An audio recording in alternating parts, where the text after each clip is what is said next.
Mas antes, veja essa história. Meu nome é Maria e hoje eu vou contar a minha história. Na verdade, é a história da minha irmã, mas eu me vi envolvida em tudo que ela cometeu. E acho que contar a história dela pode abrir os olhos de muita gente. Eu sempre tive uma vida tranquila. Aos 35 anos eu já estava casada e com 2 filhos. Eu me dava muito bem com meu marido. A nossa vida não era um paraíso, mas vivíamos em harmonia. A minha maior realização sempre foi o trabalho voluntário. Já fazia mais de 10 anos que eu era voluntária em um lar de velhinhos. O nome mais comum é asilo e ficava perto da minha casa. Para conviver com aquelas pessoas tão experientes, para mim, era uma bênção. Eu ouvia as histórias que eles tinham para contar e muitas vezes era isso que eles mais precisavam, alguém para escutar e relembrar que eles tinham importância. A maioria que estava ali já havia sido abandonada pela família. Haviam pessoas que tinham tido vidas muito movimentadas e que acabaram ali, esquecidos, deixados de lado como uma roupa velha que não se quer mais. Eu ia lá quase todos os dias. Para mim, fazer o bem só me trazia alegria.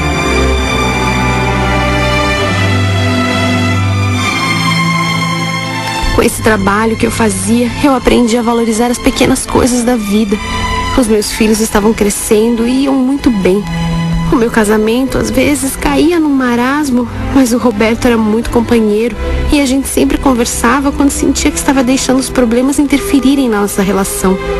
A minha família toda morava no norte e eu quase não podia ir para lá porque era muito trabalhoso, muito caro. A minha única irmã, a Elsa, morava lá e a gente se falava de vez em quando. Eu tinha muita saudade dela, éramos muito companheiras, mas ela estava bem, casada, tinha um filho. O Roberto sempre me apoiou no trabalho voluntário. Ele achava legal que eu tivesse toda essa dedicação com aqueles velhinhos. De vez em quando, quando ele tinha tempo, também dava um jeito de ir lá ajudar.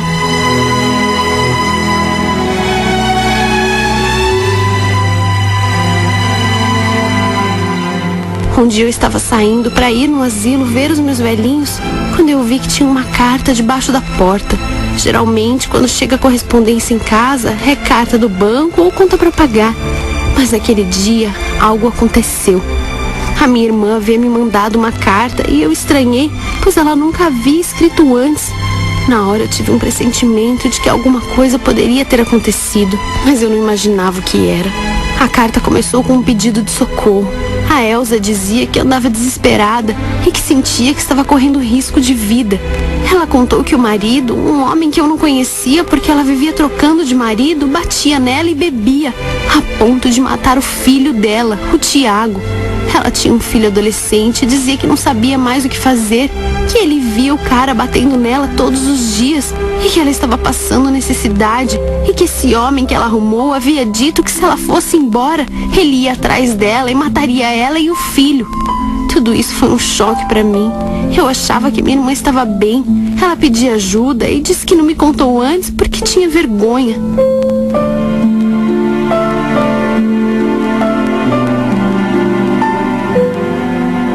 Naquele dia eu não consegui parar de pensar na Elsa. Meu Deus, como ela foi chegar a esse ponto?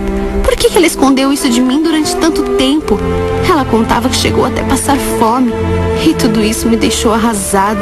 No asilo eu tentava fazer o meu trabalho, mas eu não estava com cabeça. Chamei a Célia, que era a coordenadora dos voluntários. A gente era amiga de muitos anos e pedi para conversar com ela. Eu precisava desabafar. Eu estava tão perturbada com o que a minha irmã contou na carta. Eu ficava pensando o que eu podia fazer. E só me ocorria uma coisa: dar um jeito de afastar a Elsa daquele homem, trazendo ela e o filho para cá. A Célia me fez várias perguntas e no final me disse que eu deveria pensar bem, pois eu estaria me envolvendo definitivamente nos problemas que eram da minha irmã. Na hora eu não consegui pensar assim. Se eu pudesse, eu tinha pego um avião e ido até lá assim que recebi a carta.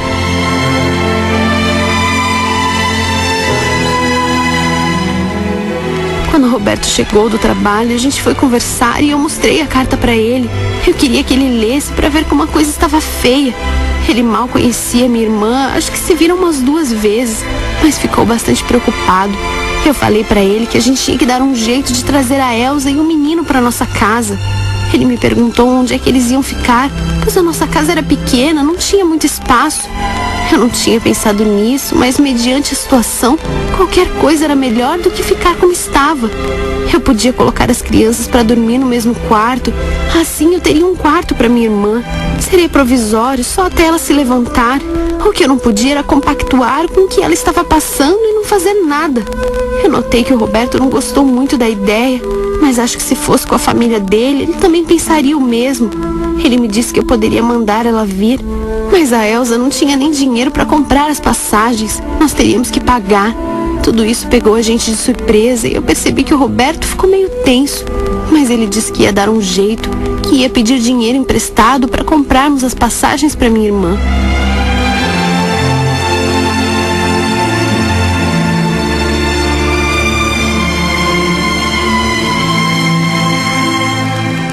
Quando a Elsa chegou, foi aquela comoção. Ela estava cheia de marcas no corpo das surras que levou do marido. Eu já tinha falado com as crianças que nossa rotina ia mudar um pouco. Eu pensava que meu sobrinho fosse menor, mas o Tiago já era quase um homem. Ele não foi nem um pouco gentil e logo que teve oportunidade, disse que não queria ter vindo, que foi tirado à força do lugar onde morava pela mãe e começou a falar vários palavrões. Eu olhei a cara do meu marido e vi que o Roberto estava espantado com a agressividade daquele menino. A minha irmã não fez nada para contê-lo e eu fiquei atônita, sem saber o que fazer, mas eu achei que seria coisa de momento. A minha irmã estava visivelmente cansada da viagem de ônibus, muito demorada, e me disse que tinha muita coisa para contar. Eu percebi que ela ficou sem jeito de falar na frente do Roberto e disse que depois nós conversaríamos. Uma coisa me chamou a atenção, é que ela ficava o tempo todo elogiando a minha casa. Dizia que a gente estava muito bem, melhor do que ela pensava. Até perguntou quanto o Roberto ganhava. Eu achei aquilo totalmente fora de propósito. E ele, claro, não respondeu.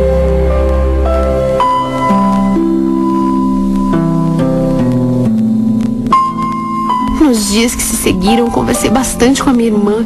Ela contou sobre os abusos que sofria e eu não entendia porque ela sempre se envolvia com homens que a maltratavam. Eu não entendi porque ela escondeu isso de mim o tempo todo. A Elsa estava querendo recomeçar a vida e eu ia ajudar no que eu podia. A gente tinha que arrumar um emprego para ela. O que mais me chamava a atenção era ver a rebeldia do meu sobrinho. O Tiago era impossível. A mãe não tinha nenhuma autoridade com ele. Ele não a respeitava nem um pouco. O Tiago não estava na escola e não queria voltar a estudar. Ele dizia que não queria ter se mudado e acusava a mãe de ter acabado com a vida dele, pois ele não se conformava em ter deixado os amigos lá. Às vezes eu achava que ele podia agredir a Elsa. Ele gritava e não admitia que ela falasse nada. Toda hora ele queria dinheiro, mas a minha irmã não tinha nada. Eu vi que esse era um problema que eu não estava contando.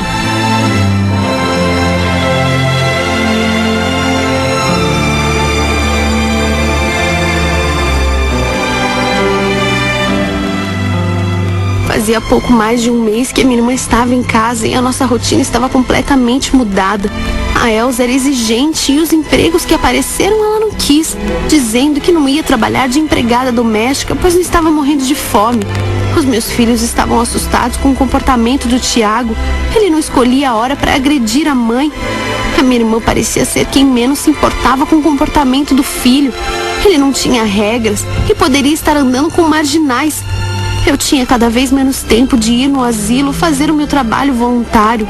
Eu tentava levar a minha irmã, mas ela dizia que eu era uma idiota por ficar trabalhando de graça.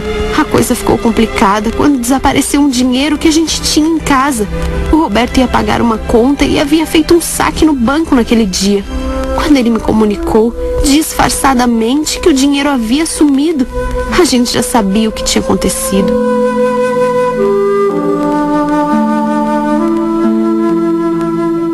Eu falei com a minha irmã, mas isso não adiantou em nada.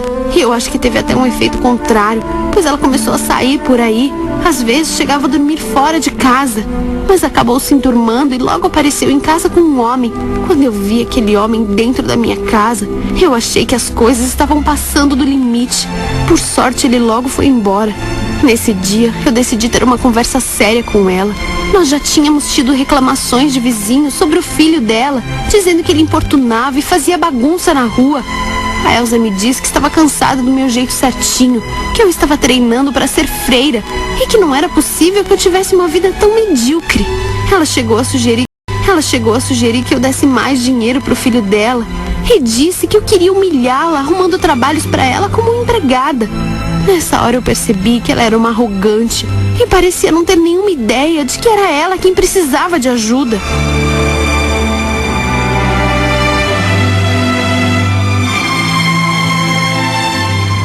Com tantas reclamações dos vizinhos, chegou uma hora que não dava mais e o Roberto não conseguiu se conter. Eu tentava segurar a onda, pedindo por favor que ele não criasse confusão com o Tiago, mas ele dizia que estava perdendo o controle da sua própria casa e que era a nossa reputação que estava indo pro ralo. Ele pegou o Tiago em uma conversa e falou um monte. O rapaz começou a gritar com ele e foi uma briga horrível. A Elza assistia tudo quieta e eu pedia que ela falasse alguma coisa, que tentasse botar alguma coisa na cabeça do filho. Mas ela dizia que ele era um caso perdido e que não tinha mais jeito, que já havia desistido. O Roberto falou que era muito fácil ela fingir que nada estava acontecendo, porque não era ela que estava sendo prejudicada. Ele disse que ela tinha que arrumar um emprego e que não dava mais para ela viver ali sem ajudar. E foi aí que a coisa ficou feia. A minha irmã falou um monte. Ela tinha certo rancor nas palavras, parecia ter inveja. Dizia que a gente tinha conseguido muita coisa e que não custava nada a gente ajudá-la.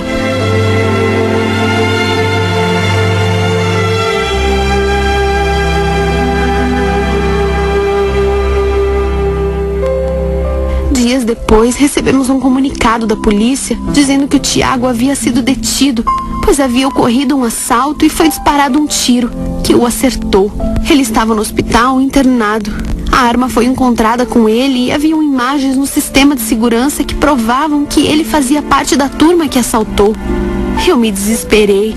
Eu não sabia o que fazer. A Elza mesmo, que era mãe, não estava nem aí. Ela disse que ele teve o que merecia e eu não me conformava. O meu marido chegou em casa, largou o trabalho para vir nos contar sobre o Tiago. Ele estava num abrigo para menores, havia um processo contra ele e a Elza não quis nem saber. Disse que tinha lavado as mãos sobre o caso e que ia viver a vida dela. Finalmente ela estaria livre. Ela nos deixou ali com o problema e saiu para encontrar o namorado. Eu falei com o Roberto sobre arrumarmos um advogado, mas ele disse que estava cansado disso. Seria um gasto que nós não poderíamos arcar e que se nem a mãe dele se importava, por que a gente tinha que pagar o pato? Eu sabia que eu não podia exigir isso dele. Eu já estava exigindo demais do Roberto, mas eu não podia compactuar com isso. Ele poderia ter errado, mas ainda assim era um ser humano e precisava de ajuda.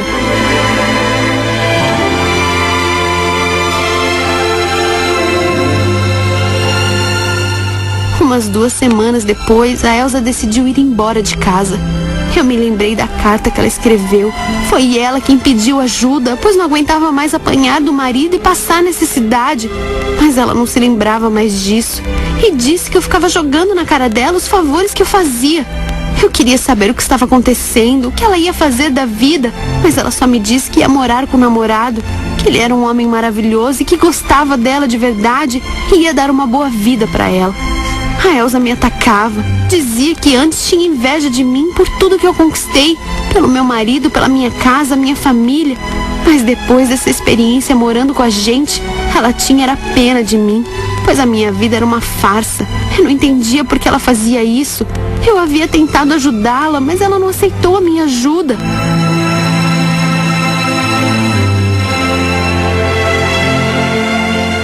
Parece que a minha irmã tinha um fardo para encontrar homens violentos. Eu não sei o que acontecia, mas o João, esse homem com quem ela foi morar, logo começou a se revelar outro carrasco. Ele batia na Elza por ter ciúme dela. Isso durou meses e ela não procurava o filho.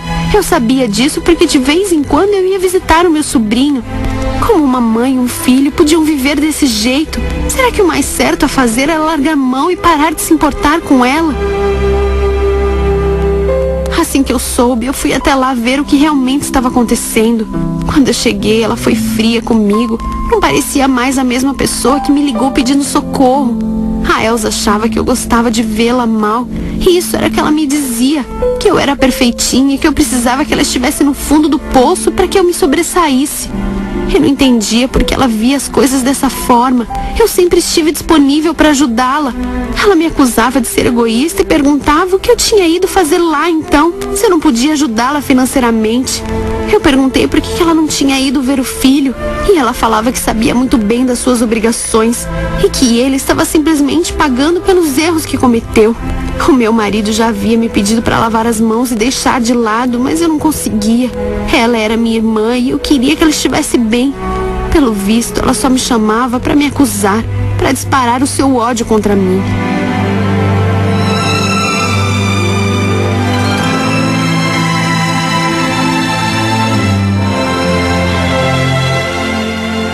Meses depois, através da televisão, soubemos que uma rebelião havia começado na instituição que meu sobrinho estava. Ficamos muito preocupados. A gente ligava lá e ninguém atendia. E no dia seguinte, fomos informados que houvera um incêndio. E dentre as vítimas estava o meu sobrinho. O Tiago havia morrido queimado quando tentava fugir. E isso foi um choque. Eles ligaram lá em casa porque, para todos os efeitos, era lá que o Tiago morava quando foi preso.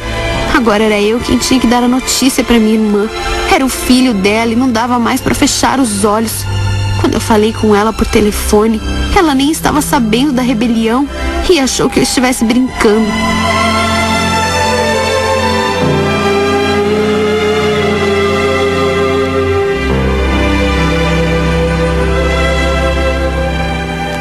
Os dias que se seguiram foram terríveis. Tivemos que preparar o velório do Tiago e tudo recaiu sobre eu e meu marido, já que a Elza estava em choque e não conseguia fazer nada.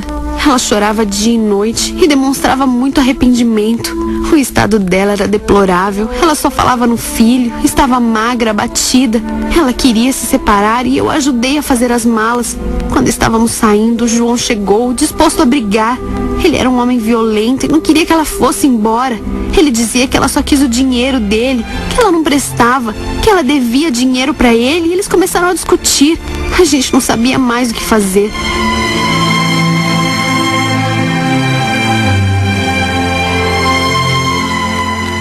Levamos a Elza para nossa casa, todo mundo ainda muito impactado com a morte do Tiago.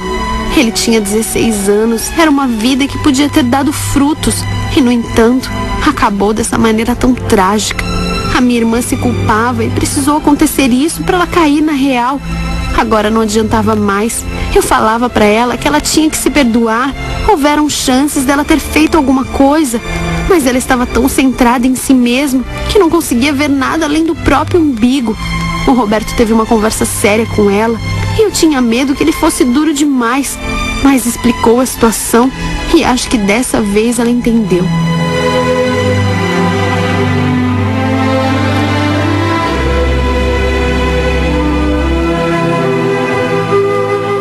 E foi assim que a minha irmã foi se reerguendo.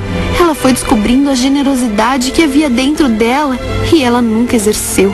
Toda a energia que ela usava para se destruir foi sendo deslocada para ajudar pessoas. E ela se deu tão bem lá no asilo que acabou arrumando um emprego. Muita coisa mudou desde então. Ela alugou uma casinha muito simples, perto da minha, e a gente ainda ajuda ela com o que pode. Precisou que uma desgraça acontecesse para minha irmã perceber que a vida dela não ia para frente porque ela era a principal responsável por isso. Um dia ela será uma pessoa feliz e verá que, infelizmente, precisou passar por tudo para ser uma pessoa melhor.